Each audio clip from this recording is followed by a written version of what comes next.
I know what should happen. And what should happen is that Greece exits the Eurozone right away and defaults on all its obligation to foreigners. Right, joining us on the Fast Line for more Fast Money Portfolio is Mr. Gloom, Boom, and Doom himself, Marc Faber, author of the monthly Gloom, Boom, and Doom report. Mr. Faber, it's great to have you. Thank you very much for having me. So what do we think is likely to develop here over the next several days? How messy does it potentially get over in Europe? Well, I think that what should happen, I just mentioned a week ago, namely that Greece and some other countries should exit the Eurozone.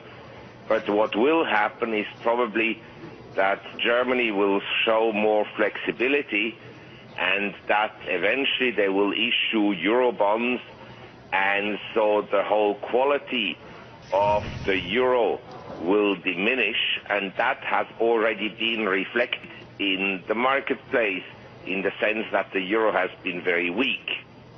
And I happen to think that now the euro is on the oversold side, and that it has the potential to rebound somewhat along with stock markets in the world.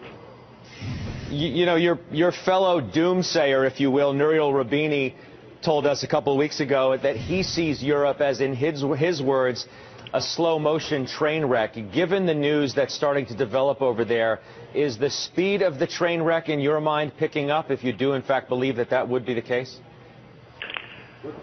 Well, I mean, Europe has many problems, but believe me, the U.S. has also many problems. It's not that Europe is an isolated case of a basket of problems, but other countries have the same. And by the way, as an observer of markets, whenever everybody focuses on just one thing, at the present time, Greece and Europe, maybe there are other issues that are far more important, such as a meaningful slowdown in India and in China. What takes the situation over in Europe to the next more dangerous stage? There's already reports of issues in Spain, regions there, worries about banks. You have the stories about potential bank runs in Greece and perhaps elsewhere. Is that what takes it to the next danger level? Well, I think the next danger level would be an outright default by Greece or maybe and then maybe some other countries. I think that would be a danger level. But as I said, maybe it's better to take the loss now. It would have been better to take the losses 3 years ago, and the longer you postpone it, the more likely you will eventually have a gigantic systemic failure. You know, SocGen was out today saying that a disorderly Greek exit could hit European stocks by 50% or so. For the benefit of our viewers, U.S. traders, U.S. investors, what would the impact to our markets be? Actually, to tell you the truth, I disagree with that. I think the market would be relieved if finally Greece exited the euro and there would be some clarity. It wouldn't be good for bank shares and insurance companies' shares, but in general, I think the markets in Europe are now very oversold, and on an exit of Greece, I think the markets would rally because that would be some solution. Maybe not the best solution. The best solution would have been never to accept Greece into the Eurozone start with. But it would be some solution, and I think the markets would actually rally. One of my traders has a question for you, Sir John.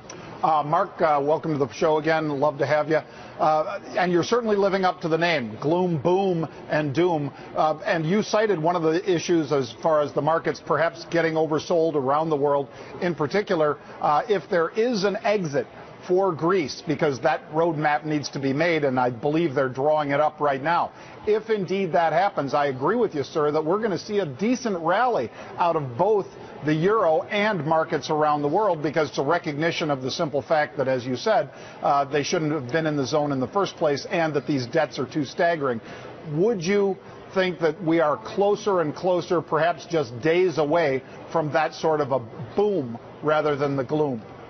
Yes, I mean, I wouldn't call it a boom, because if I look at the marketplace around the world, there are more and more stocks that are breaking down, in particular economic sensitive stocks, and also stocks that cater to the well-to-do people, like Tiffany and so forth. And when this happens, it tells you that the economy is likely to weaken, and that the huge asset price run from which the well-to-do class has benefited is likely to come to an end with some kind of significant asset deflation. You're not looking for a recession, though, here in the United States, are you? Well, I think that we could have a global recession sometime, say, starting in the fourth quarter of this year, early 2013. Yes, that's a distinct possibility. Where would you put it at? If it's on a scale of, say, what, 50% possibility, 1 in 3 chance, where would you rate it? I would rate it at 100% certainty. Okay, and where would you want to be invested right now if that would be the case? Cash, U.S. dollars. What about gold, Mr. Faber? What about gold? I think that investors must own some gold, but as I have maintained for the last 6 months or so, we are still in a correction period, and maybe gold breaks down below the low that we reached on December 29, 2011, which was 1,522. That's a possibility. But sentiment is now quite negative about gold. By the way, sentiment is also very negative about the euro and about equities and so forth. So, as I said, we can have counter-trend rallies, but new highs for markets, that I doubt. Mr. Faber, it's great having you on the show today. Thanks so much for taking the time to call into the halftime show. Well, it's my pleasure. Thank you very much. We'll talk to you again soon. Marc Faber. Later on, of course, we're going to trade the euro with Jens Nordvig, global head of G10 FX strategy at Nomura, who's making a bold call on that currency. So you'll want to stay tuned, certainly, for that. Steve Weiss, reaction to Faber? Well, I agree with him that people aren't focused on China and India, and they are slowing dramatically. I do think China is closer to a hard landing than a soft landing. We saw that their bank lending has slowed markedly. In terms of Greek, the way I look at a Greek exit is like the U.S. credit downgrade that we saw by S&P, that will be a reason for the market to move higher, except you need other steps by Europe to ring fence Spain and Portugal, unless they let Portugal go too, which I don't think. What I'm looking for near term is the ECB coming out and ensuring